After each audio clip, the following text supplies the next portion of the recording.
Hello, Assalamu alaikum everyone. Eramdam da leire cha singi mafam da karigumba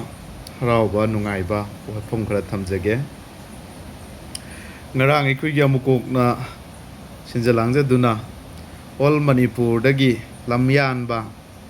Manipur gi puari historical Manipur gi history hebtare Manipur gi sahi kya dagi lerakba si kamdauna leibage amadi hojik ngang sina sumbara ranbara haibagi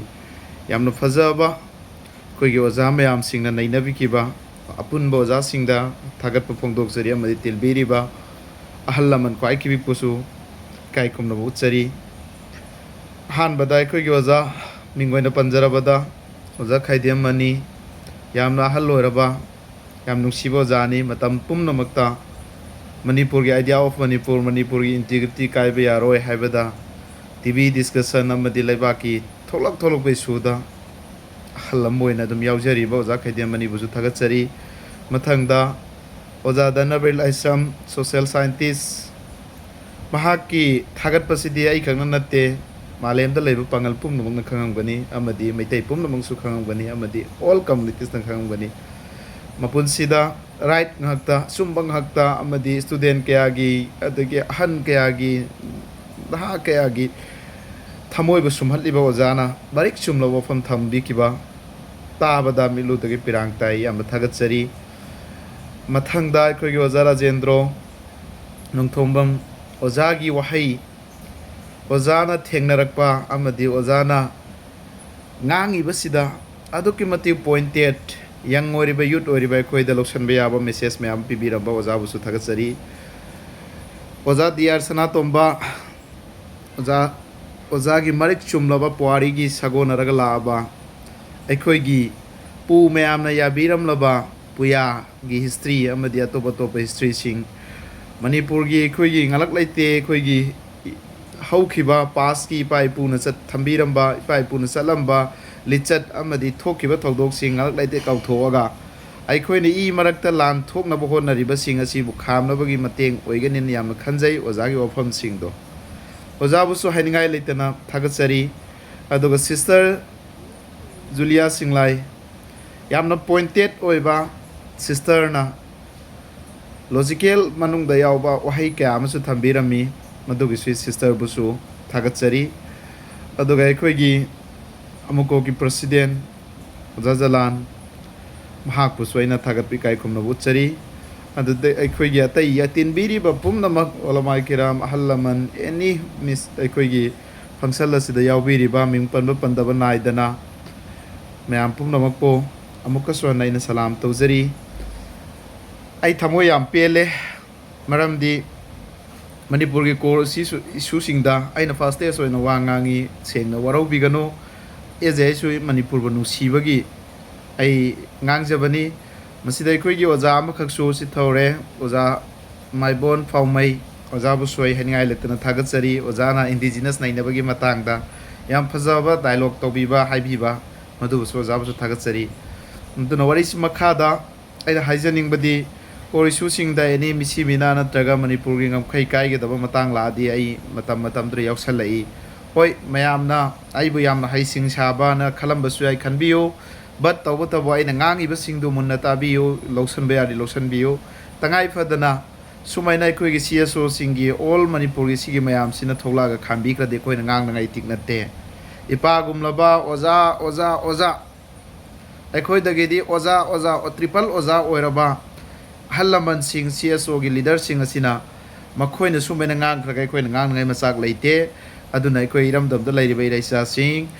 furup kanglup naidana pumnamak na hairiba oja sing sina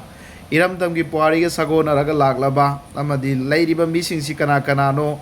haibasi loina taaba makhoi na hairi si dai Eikhoi pangandasu other communities dasu follow tawbiyo oja mayam gi discussion asibu respect tawsi amasung follow tawsi Manipur da peace oina matam sang na leibo oirasanu amadi henlasi amadi inminnarasi haibasi aiju as a young youth amoina mayam da ina appeal tawjari aduga aina yawbagi maram aina hawdorakpaduna ai credit na de ngasi aina haire iduda soibe oram sum yam ngak piu tabu ngasi sigi level da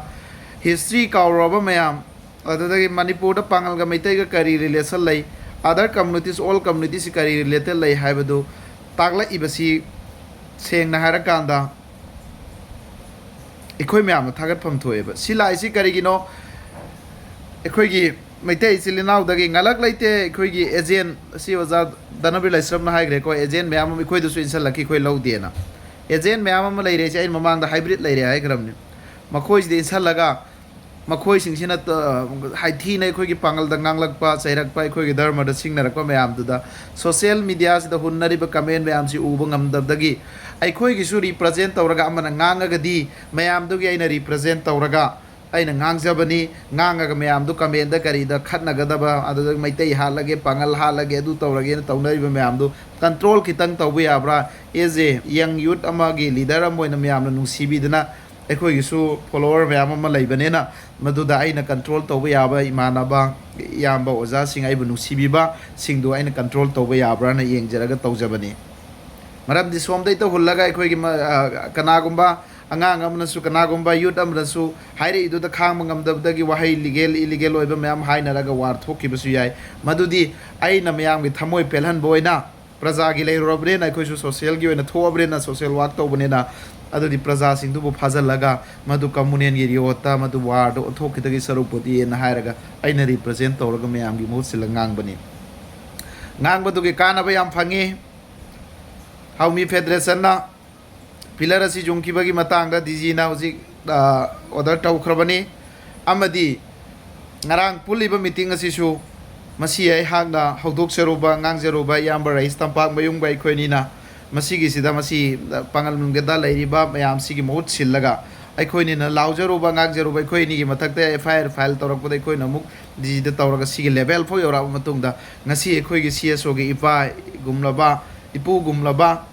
Oja triple Oja hairi chini ngarang ngangi ba discussion da lairi ba Oja danabiro oisunu Oja rajendro oisunu Oja khaidemani oisunu Oja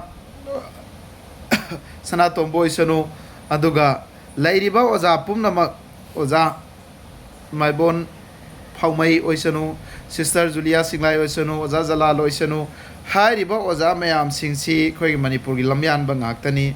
ngasi fauda Manipur gi apunba gi damakta idea of Manipur da Manipur gi integrity gi damakta lepaga lakpa ma di front line da chelaga ngangbo za ngaktani nakhoi pumna mukpa muka so hanai kai khumna utsari mayam na suba khoi bi kai khumna pham thoi hebe sei thamjage adana chilinau sing haujik aina tanjaba diman aina khanjaba du phangjare adubu watpa ma di lairi masigi pillar se thugaiba natraga na masigi pillar asida khoi gi pangan gi pangan tanate all indigenous ki miming hapiba hap tre khalaga na Eikhoi gi su tangai phadraga makhoi gi se tum lehelasi hairaga na Eikhoi gi su ama jungba sina adum tarani maram junga dor sina kari indigenous people of pangal aduga Eikhoi gi pangal gi sagai moi se loina du da habaga aidi masi lilom doina jungningi mayam ge pam mo chayo kari gumba tangai phadana sigi pillar si lokthok ta bida sum lehen graba madu amade accept to sungam ngamoy hojikti ahalaman mayam na ibu tumil lairo amadi hojik social da wai khum tawranu makhoi sidi agent ni paisa thadara agent o helaga khoi Manipur sida wakai holibani haibasi Oja danabir laisram gi point da geina loksan jare aduna ai madu gi di makhoi ga maming su palaroi hunsu naroi tawta bo sigi pillar sida Eikhoi gi indigenous all swanba na tragan thugai ki ba masi mai pamjai masi natraga di ai nungai jede aduga karigum tangai phadragana Eikhoi gi pangal na su Eikhoi gi indigenous people of pangal hairaga Manipur gi sagai pangan gi sagai moisi ka lingkhat pada mayam na karigum pa haira roidra adu oiraga di adu gi su mayam na khanabiyo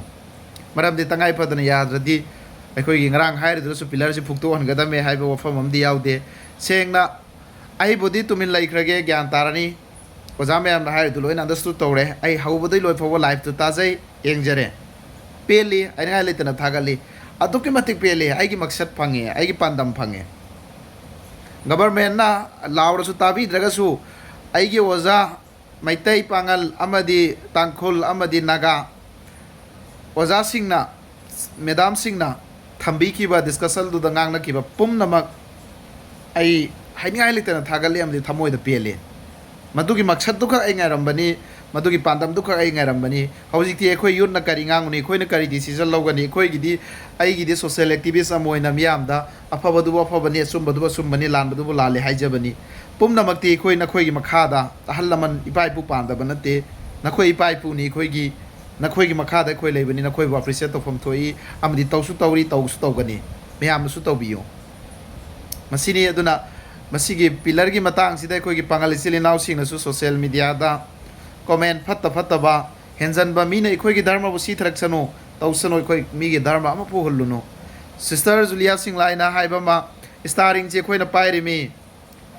ꯁ꯭ꯇꯥꯔꯤꯡꯁꯤ ꯍꯧꯖꯤꯛꯐꯥꯎ ꯊꯥꯗꯣꯛꯇ꯭ꯔꯤꯁꯤ ꯀꯔꯤꯒꯤꯅꯣ ꯊꯥꯗꯣꯛꯇꯕꯤꯗ ꯂꯩꯔꯤꯁꯤ ꯑꯩꯈꯣꯏ ꯄꯨꯛꯆꯦꯜ ꯆꯥꯎꯕꯒꯤꯅꯤ ꯑꯗꯨ ꯃꯤꯅ ꯑꯗꯨꯝ ꯈꯪꯉꯛꯀꯅꯤ ꯏꯁꯂꯥꯝ ꯂꯥꯏꯅꯤꯡ ꯆꯠꯄ ꯑꯩꯈꯣꯏꯒꯤ ꯄꯨꯛꯆꯦꯜꯁꯤ ꯀꯔꯤꯅꯣ ꯍꯥꯏꯕꯁꯤ ꯑꯗꯨꯝ ꯃꯁꯥꯅ ꯈꯪꯉꯛꯀꯅꯦꯕ ꯑꯗꯨꯅ